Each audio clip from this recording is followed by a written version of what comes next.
జగిత్యాల జిల్లా కోరుట్లలో విషాదం చోటు చేసుకుంది. స్నేహితులతో కలిసి విహారయాత్రకు వెళ్లిన యువకుడు నీటిలో పడి మృతి చెందాడు. 15 రోజుల క్రితమే దుబాయ్ నుంచి వచ్చిన కుమారుడు మృతి చెందడంతో ఆ కుటుంబం ఆవేదన చెప్పనలివిగా ఉంది. కోరుట్లలోని ఎకిన్పూర్కు చెందిన శీలం వెంకటేష్, లక్ష్మి దంపతులకు 2 కుమారులు. పెద్ద కుమారుడు అజయ్ 15 రోజుల క్రితం దుబాయ్ నుంచి వచ్చాడు. స్నేహితులతో కలిసి కర్ణాటకకు విహారయాత్రకు వెళ్లాడు. అక్కడ విభూత వాటర్ ఫాల్స్ లో స్నానానికి దిగాడు. ఈ క్రమంలో నీటిలో ఉన్న రాయి తాకడంతో ఊపిరాడక అజయ్ అక్కడికక్కడే మృతి చెందాడు. విహారయాత్ర కోసం వెళ్లిన కొడుకు కానరాని తీరాలకు వెళ్లడంతో ఆ తల్లిదండ్రుల ఆక్రందనలు మిన్నంటాయి.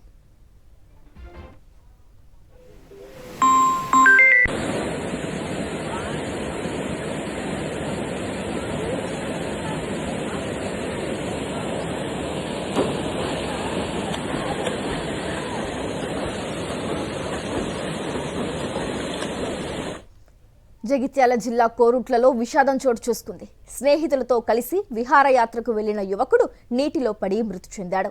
15 రోజుల క్రితమే దుబాయ్ నుంచి వచ్చిన కుమారుడు మృతి చెందడంతో ఆ కుటుంబం ఆవేదన చెప్పనలివిగా ఉంది.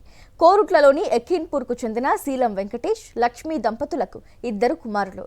పెద్ద కుమారుడు అజయ్ 15 రోజుల క్రితమే దుబాయ్ నుంచి వచ్చాడు. స్నేహితులతో కలిసి కర్ణాటకకు విహారయాత్రకు వెళ్లాడు. అక్కడ విభూత వాటర్ ఫాల్స్ లో స్నానానికి దిగాడు.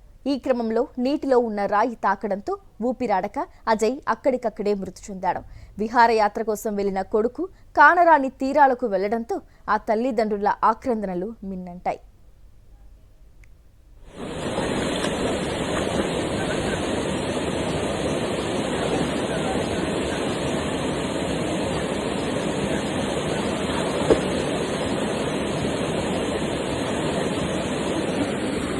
Hey!